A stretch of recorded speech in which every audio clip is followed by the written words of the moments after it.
ABP news देख रहे हैं आप। मेरा नाम है स्नेहलता शुक्ला और चलिए बड़ी खबर के साथ शुरुआत कर रहे हैं। बहराइच हिंसा पर बहुत बड़ी अपडेट है, जहां 5 से 10 आरोपियों पर एनएसए लगाने की तैयारी, ये बड़ी खबर मिल रही है। 5 से 10 आरोपियों के अपराध का आकलन किया जा रहा है और उसके मद्देनजर जो खबर आ रही है वो ये कहती है कि इन आरोपियों पर एनएसए लगाने की तैयारी की जा रही है। आपको बताएं, कई तरफ से एक्शन लिए जा रहे हैं। एफआईआर दर्ज होने के साथ पीडब्ल्यूडी डिपार्टमेंट की ओर से घरों पर नोटिस, दुकानों पर नोटिस और उसके साथ जो बड़ी अपडेट है वो हम आपके सामने रखें। 5 से 10 आरोपियों पर एनएसए लगाने की भी तैयारी की जा रही है और इनके अपराध का आकलन किया जा रहा है, जिसके आधार पर यह जानकारी आ रही है कि जिस तरीके का डिग्री है, जिस तरीके के अपराध का आकलन किया जा रहा है, 5 से 10 ऐसे आरोपी हैं जिनके ऊपर एनएसए लगाया जा सकता है।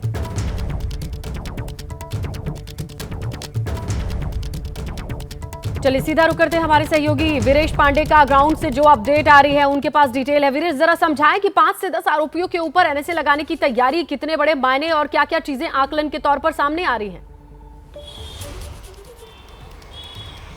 देखिए, जो 5 मुख्य आरोपी हैं, जिनको 2 को गोली लगी है और 3 और जो उनके पूरे को लेकर जो 5 लोग गिरफ्तार हुए हैं उन पे एनएसए लगेगा और इसके अलावा 5 और जो आरोपी हैं उन पर लगेगा या नहीं लगेगा, इसका आकलन किया जा रहा है। यानी कुल संख्या जो एनएसए का होगा वो 5 से 10 जो आरोपी हैं उनके ऊपर बहराइच हिंसा में लगाया जा सकता है एनएसए। इसके अलावा 23 घर जिनको नोटिस दिया है एसडीएम ने, वो खाली कराए जा रहे हैं। अगर सोमवार तक वो घर खाली नहीं करा गए तो उस पर बुलडोजर चलना है। यानी उनके अवैध निर्माण पर बुलडोजर चलना तय हो चुका है और आज एक बड़ी बैठक मुख्यमंत्री आवास पर 10:30 बजे से लेकर 11 बजे तक आधे घंटे चली, जिसमें Prashant Kumar DGP, ADG law and order Amitabh Yash और जो होम सेक्रेटरी हैं संजीव गुप्ता, एसीएस होम दीपक कुमार की मौजूदगी रही। इसमें मुख्यमंत्री ने उन्हें तमाम निर्देश दिए और नेपाल सीमा से सटे हुए जो जिले हैं उनके कानून व्यवस्था को लेकर, बहराइच की कानून व्यवस्था को लेकर समीक्षा की गई। इसके अलावा जो नेता प्रतिपक्ष हैं माता प्रसाद पांडे, उन्हें रोक दिया गया और कानून व्यवस्था का हवाला देते हुए, जिस पर वो बेहद नाराज हैं। समाजवादी पार्टी भी नाराज है कि उनके नेता प्रतिपक्ष, उनके नेता को बहराइच क्यों नहीं जाने दिया गया। वहां जाकर वो जो हिंसा प्रभावित लोग थे उनसे मिलना था, अधिकारियों से मिलना था, एक मीटिंग करनी थी और पार्टी के पदाधिकारियों से मिलना था, तो उन्हें रोक दिया गया। और आज की जो बैठक है वो काफी अहम इस लिहाज से है कि कानून व्यवस्था को देखते हुए, जो आने वाले त्योहार हैं उनको देखते हुए और जो अमन चैन की बात है और उपचुनाव है उसको लेकर जो मुख्यमंत्री की बैठक है वो आधे घंटे तक चली। वो काफी अहम है। सोर्सेस से जो खबर निकल कर आ रही है, मुख्यमंत्री ने निर्देश दिया अधिकारियों को कि अब बहराइच जैसी कोई घटना न हो और जो दोषी हैं उन पर सख्त एक्शन लिया जाए और जल्द से जल्द एक्शन लिया जाए। और जो रामगोपाल मिश्रा की पत्नी और ये एक्शन की ही खबर आ रही है कि एनएसए जैसा एक्ट लगाया जा सकता है, ये जानकारी आ रही है। आप हमारे साथ बने रहे वीरेश। और देखिए, बहराइच हिंसा पर प्रशासन सख्त है। पुलिस ने 26 और आरोपियों को गिरफ्तार किया है, लेकिन बहराइच में लोगों में बुलडोजर एक्शन का डर सता रहा है। बड़ी खबर यही है, बहराइच में बुलडोजर कार्रवाई का डर, क्योंकि घर खाली कर रहे हैं लोग। दुकानों पर जहां कहीं भी पीडब्ल्यूडी का नोटिस चस्पा था, पीडब्ल्यूडी ने आपको बताया 23 ऐसे घर चिन्हित किए थे, दुकान भी जिनमें शामिल हैं, जहां अतिक्रमण के जद में आने की वजह से इन्हें हटाने के निर्देश थे। सरकारी जमीन पर अतिक्रमण का आरोप और इसीलिए नोटिस चस्पा किया गया था। 23 घरों को नोटिस दिया गया था। ऐसे में लोगों को डर है, 3 दिन के ब्याज से पहले ही वो अपना घर या दुकान खाली कर रहे हैं। इस तरीके से जो पीडब्ल्यूडी का एक्शन है उस पर भी लोग पहले से ही तैयार बैठे हैं कि अगर बुलडोजर की कार्रवाई हो उससे पहले अपनी जरूरी चीजों को ले और जगह को खाली करें। पीडब्ल्यूडी डिपार्टमेंट की ओर से सबसे पहले तो 23 घर को ऐसे चिन्हित किया जाता है और अब जो खबर है कि इन्हें खुद ब खुद वहां के लोग खाली कर रहे हैं, क्योंकि पीडब्ल्यूडी डिपार्टमेंट की ओर से अवैध अतिक्रमण की जद में आने वाले इन घरों को, दुकानों को चिन्हित करके उनके शटर पर, दीवारों पर नोटिस चस्पा किया गया कि इन्हें आप 3 दिन के भीतर खाली करिए, क्योंकि ये अवैध निर्माण है, वरना बुलडोजर से इन्हें तुड़वाया जाएगा। इसे लेकर के बहराइच में जिस तरीके की आप तस्वीरें देख रहे हैं, ये उसी से रिलेटेड एक्टिविटी है, जहां पर लोग खुद ब खुद अपना दुकान या मकान का रखा सामान अपने हाथों से शिफ्ट कर रहे हैं। 3 दिन की मियाद होने के बावजूद जब से ये नोटिस मिला, लोगों ने फौरी तौर पर किस तरीके से, ये देखिए जो आप देख रहे हैं कि दुकान को खाली करते लोग नजर आ रहे हैं। बहराइच की तस्वीरें हैं तो कहीं 5 से 10 लोगों पर एनएसए का डर है, तो दूसरी तरफ 23 ऐसे घर हैं जहां पर यहाँ पीडब्ल्यूडी डिपार्टमेंट में अतिक्रमण की जद में आने के हवाले से इन्हें नोटिस दिया। 3 दिन के भीतर इनके पास वक्त था, समय रहते सामान के साथ इस जगह को खाली करने का, और उसी से जुड़ी हुई ये तस्वीर आप देख सकते हैं। शटर खोल करके लोग अपनी चीजों को किस तरीके से निकाल रहे हैं। 23 ऐसे घर हैं जिन्हें चिन्हित किया गया पीडब्ल्यूडी डिपार्टमेंट की ओर से। उनके दीवारों पर या शटर पर एक नोटिस चिपकाया गया जहां 3 दिन के भीतर अवैध अतिक्रमण को हटाने के लिए लोगों को सूचित किया गया था। नोटिस देके समय दिया गया और उसी के मद्देनजर जो तस्वीर आप देख रहे हैं, लोग खाली कर रहे हैं, ठेलों पर अपना सामान रख के ले जा रहे हैं, दुकानों से शटर खोल करके अपनी एक एक चीज हटा रहे हैं और ट्रक पर रख करके ले जा रहे हैं। ये सिचुएशन है। तो अब एक्शन के मद्देनजर भी बहुत सारी चीजें हो रही हैं। लोग खुद ब खुद अपने सामान को अपने मकान या दुकान से शिफ्ट कर रहे हैं और उसी की तस्वीरें इस वक्त आप देख रहे हैं। किस तरीके से हलचल बढ़ी हुई है बहराइच में, इसका अंदाजा लगाइए। वो 23 घर सबसे पहले पीडब्ल्यूडी डिपार्टमेंट की ओर से चिन्हित किए जाते हैं। उसके दीवारों पर, शटर पर एक नोटिस चस्पा किया जाता है कि ये अवैध अतिक्रमण है और अब आप इसे खाली कीजिए 3 दिन के भीतर। और उसका रिएक्शन ये देखिए कि लोगों ने सामान निकालना किस तरीके से शुरू किया, चाहे दुकान हो या मकान हो, लोग अपने हाथों से अपना सामान यहाँ से हटा रहे हैं।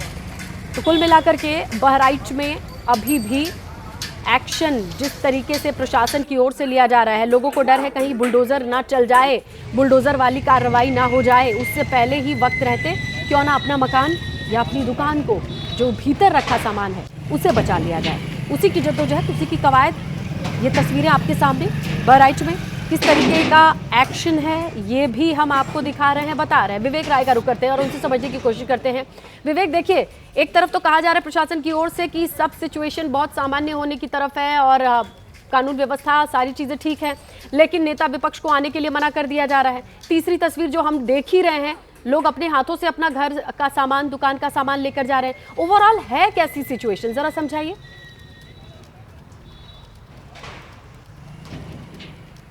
देखिए, स्थितियां फिलहाल सामान्य हो चुकी हैं। जो आखिरी हिंसा थी वो सोमवार को दोपहर तक हुई। सोमवार की दोपहर के बाद हिंसा जैसी तस्वीर नहीं है, लेकिन प्रशासन की मुस्तैदी पूरे क्षेत्र में बनी हुई है और दुकानें जो हैं वो आमतौर पर अभी तक बंद ही चल रही थी। हालांकि शुक्रवार दोपहर के बाद कुछ दुकानें हमें खुली हुई मिली थी, लेकिन जब शुक्रवार शाम को 23 दुकानों पर और दुकान और मकान मिला करके कुल 23 जगहों पर जब नोटिस चस्पा हुआ, उसके बाद आज शनिवार की ये तस्वीरें हैं जब जिन लोगों के यहाँ नोटिस चस्पा हुआ है वो अपने घरों से जो सामान है वो निकाल लें।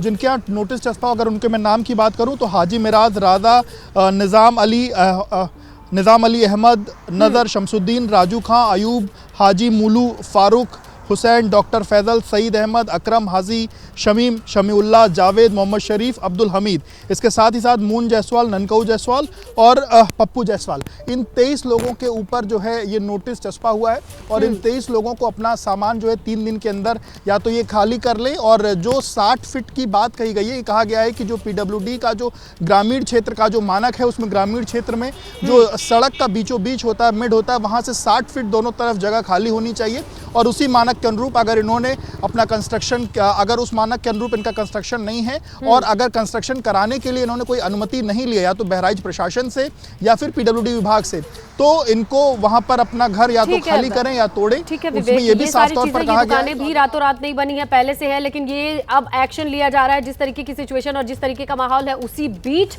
और इसके साथ ये भी समझिए कि बहराइच हिंसा को लेकर के यूपी में राजनीति भी तेज हो चुकी है। आज यूपी की बात करें तो नेता विपक्ष माता प्रसाद पांडे को बहराइच जाना था, लेकिन प्रशासन की तरफ से अनुमति नहीं दी गई। माता प्रसाद पांडे को बहराइच जाने की अनुमति नहीं दी गई और बहराइच जाने से रोकने पर विपक्ष की नाराजगी सामने आई है।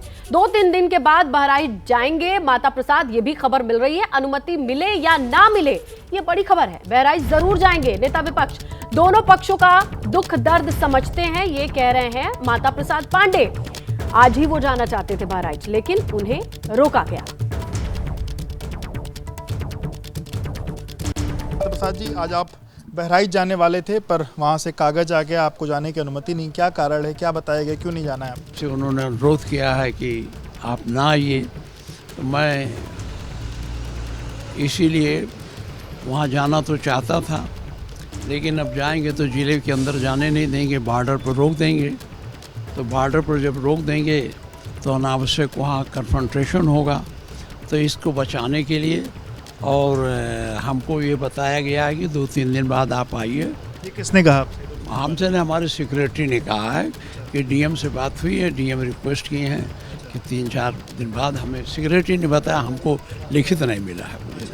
मतलब आप 2-3 दिन बाद जाएंगे तो फिर आपको जाने की अनुमति मिलेगी? अब देंगे कि चाहे नहीं देंगे, तब भी मैं 3 दिन बाद जाऊंगा। आज का जो कार्यक्रम आपका आया था, आप उस गांव में जाने का तो कोई ऐसा कार्यक्रम नहीं था, आप तो जिले में। हम तो इसलिए नहीं भेजा था, लेकिन मैं वहाँ राम मंगली जाता और अपने कार्यकर्ताओं से मिलता, और अगर हमें वहाँ से जाने की वहाँ तक अनुमति देते तो मैं ज़रूर जाता, और जब वहाँ जाता तो मैं प्रयास करता कि हर जगह चला जाऊँ वो देख। आप दोनों पक्षों के बीच में जाना चाहते तो उनका चाहते। देखिए, ये जो घटना है ये पुलिस की उदासीनता और लापरवाही की घटना है। प्रशासन में जिस तरह की व्यवस्था करनी चाहिए, जो अखबारों के माध्यम से हमने पढ़ा है, अगर हम वहाँ तो गए नहीं, देखे नहीं हैं, लेकिन जो अखबारों में पढ़ा है उससे ये लग रहा है कि प्रशासन अगर चाहता तो ये घटना टल सकती थी। इसीलिए मैं चाहता हूँ कि इसकी गहराई से उच्च स्तरीय जाँच हो जाए। तो देखिए, एक तरफ कहा जा रहा है कि बहराइच में स्थितियां सामान्य हो रही है, नॉर्मल हो रही है, लेकिन दूसरी तरफ नेता विपक्ष को अभी जाने की अनुमति नहीं दी गई है।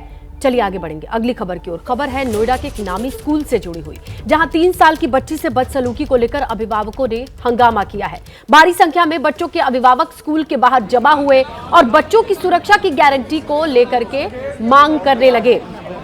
आरोप स्कूल के सफाई कर्मचारी पर है। आरोपी की गिरफ्तारी हो चुकी है। क्लास टीचर और स्कूल के सुरक्षा प्रभारी की भी गिरफ्तारी हो चुकी है। एक नामी गिरामी स्कूल में 3 साल की बच्ची के साथ बदसलूकी का मामला सामने आया, जहां पर अब लोगों का, अभिभावकों का गुस्सा फूट पड़ा। ये स्कूल के बाहर की तस्वीरें हैं।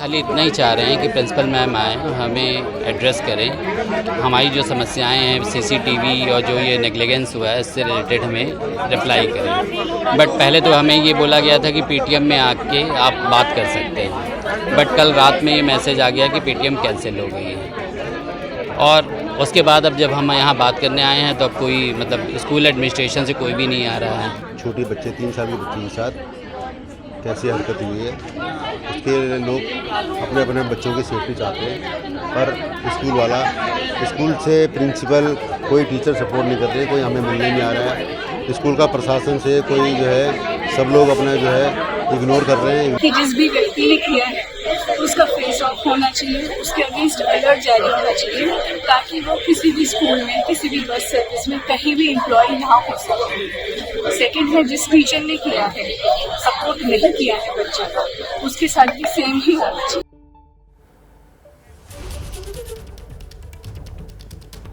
तो देखिए, नोएडा के जिस स्कूल में हंगामा हुआ वहां पर मौजूद है हमारी सहयोगी मधिया खान। उन्हीं का रुख करते हैं और जानने की कोशिश करते हैं कि मधिया, आखिरकार स्कूल मैनेजमेंट के लोग कहां हैं? इतने सारे लोग इकट्ठे हो गए, कम्युनिकेट करने की कोशिश नहीं की जा रही है? बिल्कुल, सवाल इस वक्त सभी अभिभावक जो हैं वो यही कर रहे हैं कि आखिर स्कूल मैनेजमेंट कहाँ है, स्कूल प्रिंसिपल कहाँ है, क्योंकि इतनी बड़ी एक स्कूल में घटना हो जाती है, छोटी सी एक मासूम बच्ची के साथ बदसलूकी होती है, उसके बाद शिकायत पुलिस तक पहुंच जाती है। और आज क्यों अभिभावक यहाँ इकट्ठा हुए हैं, क्यों स्कूल से बार बार सवाल कर रहे हैं? सबसे पहले उसकी तस्वीर मैं आपको दिखा दूँ।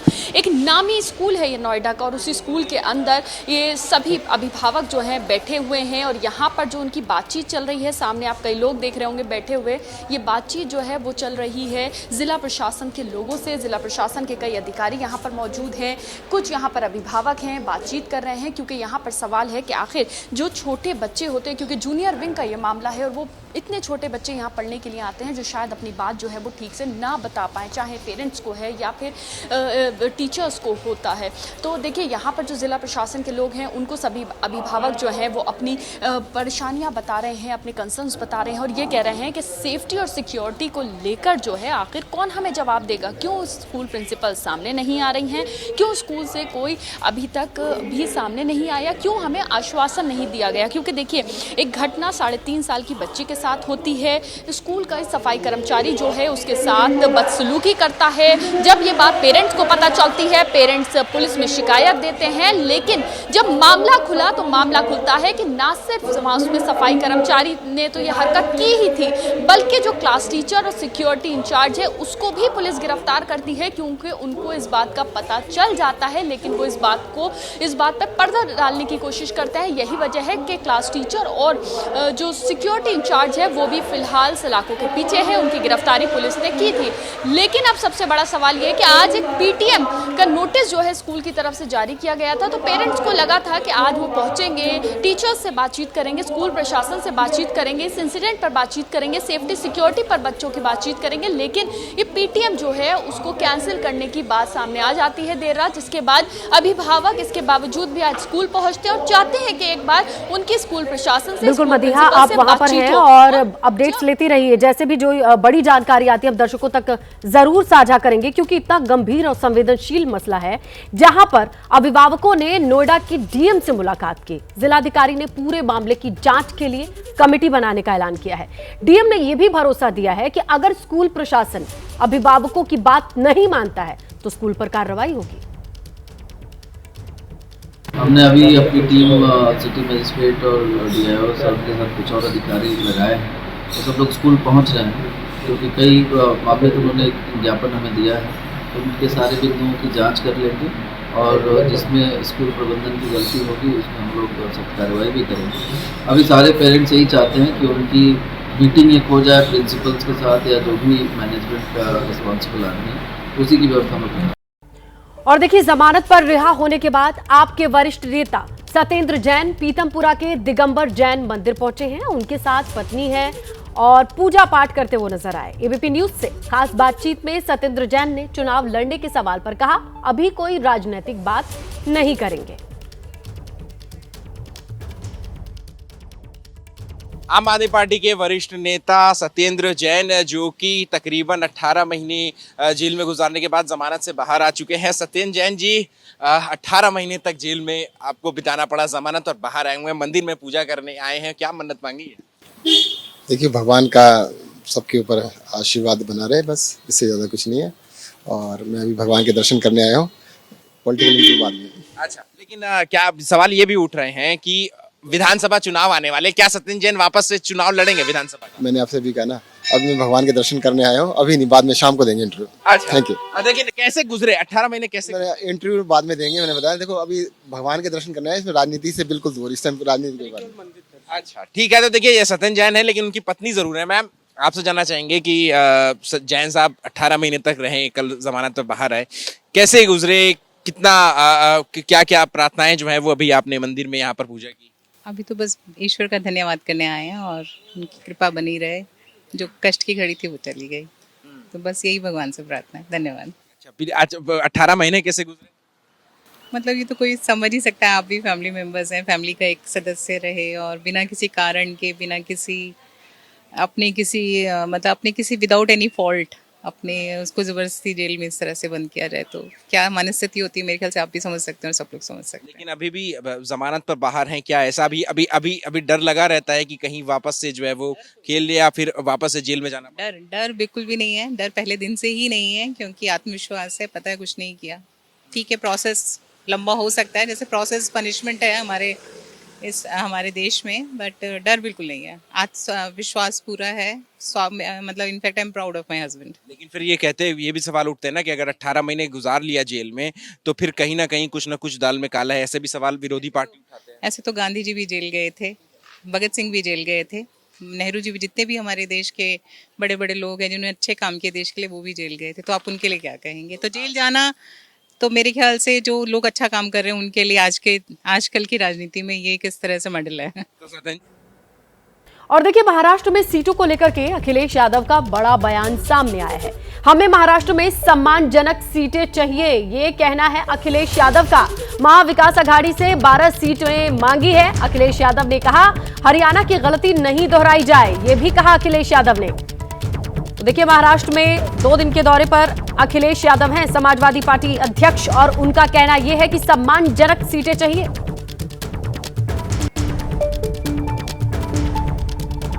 हमें उम्मीद है कि हमारी पार्टी ने जो सीटें मांगी हैं उन सीटों को शामिल होकर के हम लोग चुनाव लड़ेंगे। हरियाणा की गलती हमें नहीं दोहरानी है, हरियाणा में जो हारे हैं उन्हें गलती नहीं दोहरानी है। और क्योंकि भारतीय जनता पार्टी बहुत ही होशियार पार्टी है, हरियाणा हारी हुई जगह पर उन्होंने सरकार बना ली, इसलिए हम लोगों को सावधान रह करके और अपने वोट को बचा के भी रखना है।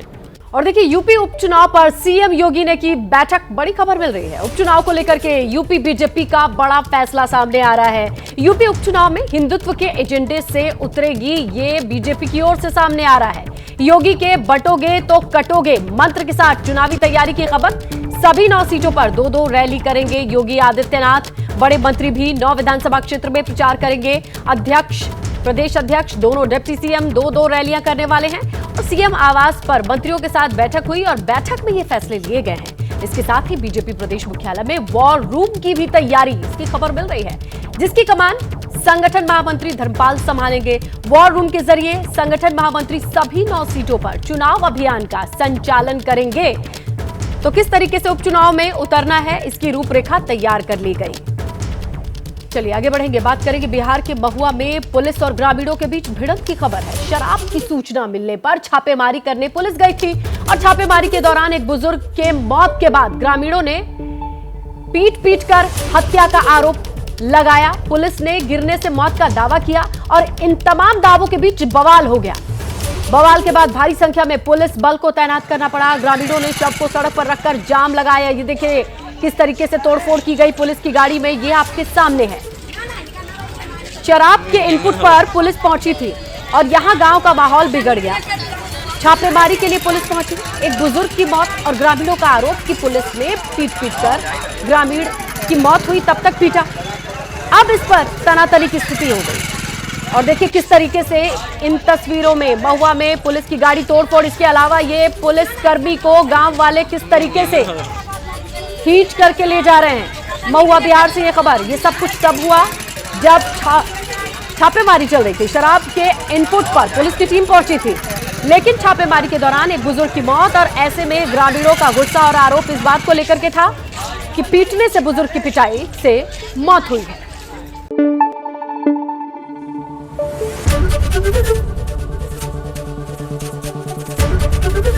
एबीपी न्यूज आपको रखे आगे।